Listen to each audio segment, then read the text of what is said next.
తర్వాత కోర్టులో కూడా కేసు వేయడం జరిగింది. ఎప్పుడైతే ఈ కృష్ణా రివర్ బోర్డు ట్రిబ్యునల్ ఏదైతే తీర్మానిస్తూ ఈ ప్రాజెక్టులు చట్టం ప్రకారం అంటే రీఆర్గనైజ్ చట్టం ప్రకారం కేఆర్ఎంబి పరిధిలోకి వస్తున్నట్టుగా మేనేజ్మెంట్ కూడా ఇవి టేక్ ఓవర్ చేసే పద్ధతిలో అంటే వాళ్ళ కంట్రోల్ ఉండే పద్ధతిలో నిర్ణయం తీసుకోవడం జరిగింది. కోర్టులో వీళ్ళు కేసు వేసిన తర్వాత మళ్ళీ దాన్ని వాపసు తీసుకున్నారు. ఏమని వాపసు తీసుకున్నారు? ఎందుకు తీసుకోవాల్సి వచ్చింది అంటే ఈ కేఆర్ఎంబి ఈ అపెక్స్ బాడీ మీటింగ్ జరిగిన సందర్భంలో మీరు వేసినటువంటి సుప్రీంకోర్టులో వేసిన కేసు రిటర్న్ తీసుకుంటేనే మేము దీనిపైన ఏమని అంటే రిటర్న్ తీసుకునే సందర్భంలో మేము చట్టం ప్రకారము క్లాస్ 3 ప్రకారము ఆ యొక్క కేంద్ర ప్రభుత్వంలో అధీనంలో ఉన్నటువంటి లా బోర్డుకు రిఫర్ చేసి దీన్ని పరిధిని తీసుకోవచ్చా తీసుకోవద్దా అనేటువంటి సలహాకు పంపుతాం. దాని తర్వాత వచ్చిన దాని ప్రకారం మేము నిర్ణయం తీసుకుంటామని చెప్పని చెప్తే వీళ్ళు కేసును వాపసు తీసుకున్నారు. అసలు వాస్తవంగా అడగాల్సింది ఏంది? ఎప్పుడైతే ఒకటి కాదు 2 కాదు వాస్తవంగా కృష్ణా నదీ పరివాహక ప్రాంతంలో 68.5% తెలంగాణ ప్రాంతంలో ఉంది. 32 ఏపీ రాష్ట్రంలో ఉంది. అంతర్జాతీయ చట్టాల ప్రకారం కూడా ఆ యొక్క క్యాచ్మెంట్ ఏదైతే ఉందో ఆ ప్రపోర్షన్లో నీటి వాటాలు ఉండాలి, నీటి హక్కులు కల్పించాలని అంతర్జాతీయ చట్టం కూడా ఉంది. ఇవేవి పట్టించుకోకుండా కేసు వాపసు తీసుకున్నారు. అంటే ఈ మాత్రం అవగాహన లేదా? మీరు ఏమడగాల? కేంద్ర ప్రభుత్వం ఒక గజెట్ కూడా రిలీజ్ చేయడం జరిగింది. గజెట్ కూడా రిలీజ్ చేసి ఆ గజెట్ ప్రకారం చూస్తే కూడా అందులో స్పష్టంగా పాలమూరు రంగారెడ్డి కానీ ఎస్ఎల్బిసి ప్రస్తావన లేదు గజెట్లో. కానీ రాయలసీమ ప్రాంతానికి సంబంధించి ఆంధ్ర ప్రాంతానికి సంబంధించినటువంటి అన్ని ప్రాజెక్టుల పేర్లు కూడా అందులో ప్రస్తావించడం జరిగింది. కనీసం అప్పుడు కూడా వీళ్ళు మేల్కోలే, అడగాలి కదా.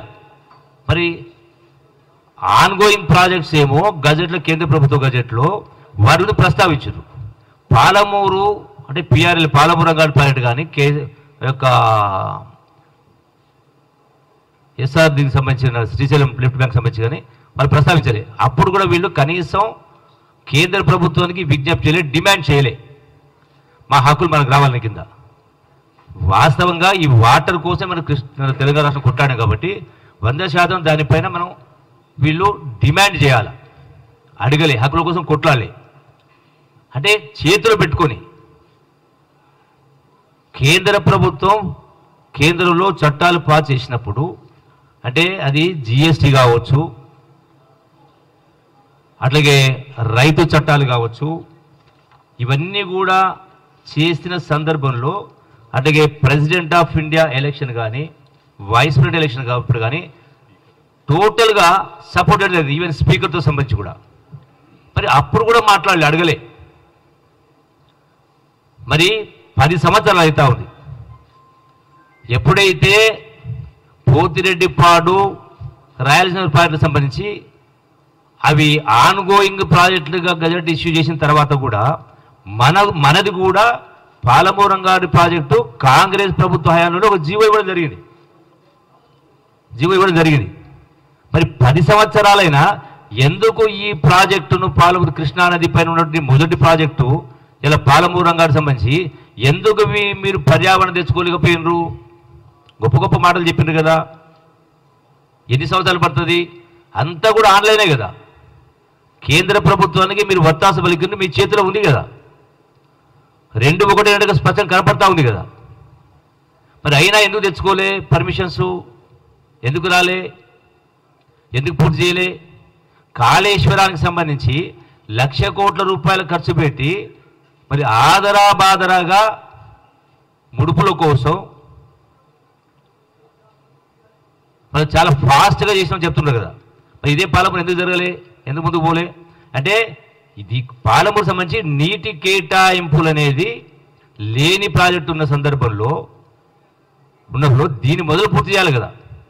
ఎట్లయితే మనకు నీటి కేటాయింపులు నాగార్జున సాగరు ప్రాజెక్టు, శ్రీశైలం ప్రాజెక్టు 1976 కంటే మొదలే ఉన్న కారణంగా ఆల్రెడీ ప్రాజెక్ట్స్ ఎస్టాబ్లిష్ కారణంగా మనకు 811 టీమ్స్ ఇచ్చారు. వాస్తవంగా పరివాహక ప్రాంతం చూస్తే మహారాష్ట్ర, కర్ణాటక, ఆంధ్రప్రదేశ్ చూస్తే కర్ణాటక పరివాహక ప్రాంతం ఎక్కువ ఉంది, అలాట్మెంట్ ఎక్కువ కావాలి. అంటే ఈ ప్రాజెక్టులు కట్టిన కారణంగా దాన్ని పరిగణలో తీసుకుని అలాట్మెంట్ చేశారు. మరి మీరు ఇన్ని సంవత్సరాల ప్రాజెక్టులు నిర్మాణం చేయకపోగా మళ్ళీ రాసిండ్రు కేఆర్ఎంబీలో, రివర్ కేఆర్ఎంబీలో వీళ్ళు 64-36 గడిచిన 6 సంవత్సరాలు సంతకాలు చేశారు. కేసీఆర్, హరీష్ రావు అధికారులు అంటే ఒప్పుకున్నారు. ఎందుకు ఒప్పుకోవాల్సి వచ్చింది? ఒప్పుకోకపోతే ఏమయ్యేది అంటే మీ అంతలు మీరే వాడుకో అవకాశం కల్పించారు. ఎందుకు సంతకాలు పెట్టాల్సి వచ్చింది? ఈ సంతకాలు పెట్టకపోతే నీళ్లు రావా కిందికి? ప్రాజెక్టు మన భూభాగం లేదా? శ్రీశైలంగా నాగార్జున గేట్లు మన పరిధిలో లేవా? ఎందుకు అగ్రి అయ్యారు? ఎందుకు ఒప్పుకున్నారు? అంటే మీరే ఇండైరెక్ట్గా వాళ్లకు ఒక రైటు కల్పించేట్టు కార్యక్రమం చేశారు. మళ్ళీ కృష్ణా జలాలపైన ముసలి కళ్ళు కారుస్తూ ఉంటారు మాకు రాలేని కింద. ఆ ప్రకారం చూస్తే నాగార్జున సాగర్ ప్రాజెక్టు సంబంధించిన లెఫ్ట్ బ్యాంక్ కెనాల్ కింద మనకు అలొకేషన్ వాటరు యాక్చువల్గా 100 TMs పైన ఉంది. గతంలో 100 TMs అలొకేషన్ ఉంటే 2014-15లో కేవలం 30% వాడుకున్నారు. అంటే 69% నీళ్లు వాడుకోలేదు సార్. నీళ్లు ఉన్నాక తెలంగాణ వచ్చిన తర్వాత 2015-16లో కూడా 64% వాటర్ మీరు ఏపీ వాడుకుంటే మనం 35 వాడుకున్నాం పర్సెంటేజ్. అంటే మనకు వచ్చినటువంటి 100 ఎకరాలకు గాను 100 TMs ఉంటే 35 TMs వాడుకున్నాం. వరుసగా 14-15 అయినా, 15-16 అయినా, 17-18 అయినా, 17-18-19 వరుసగా కేవలం 28-29% మాత్రమే వాడుకోవడం జరిగింది. అంటే ఉన్న నీళ్లు హక్కున్నా కూడా నీళ్లు వాడుకోలేకపోయి మీరు గాలికి వదిలేసారు, పట్టించుకోలే. మళ్ళీ ఈ రోజున ముసలి కన్నీరు గారుస్తూ మాటలు మాట్లాడుతున్నారు. మరి పెద్ద ఉద్యమం చేస్తామని మాట్లాడుతున్నారు. మీరు కనీసం రాష్ట్ర శాసనసభలో ఒక తీర్మానం చేసిండ్రా? పాలమూరు రంగారెడ్డి ప్రాజెక్టుకు అట్లాగే SLBCకి పర్మిషన్ మాకు ఇవ్వాలని కేంద్ర ప్రభుత్వం అడిగిందా? మీరు కోరిందా?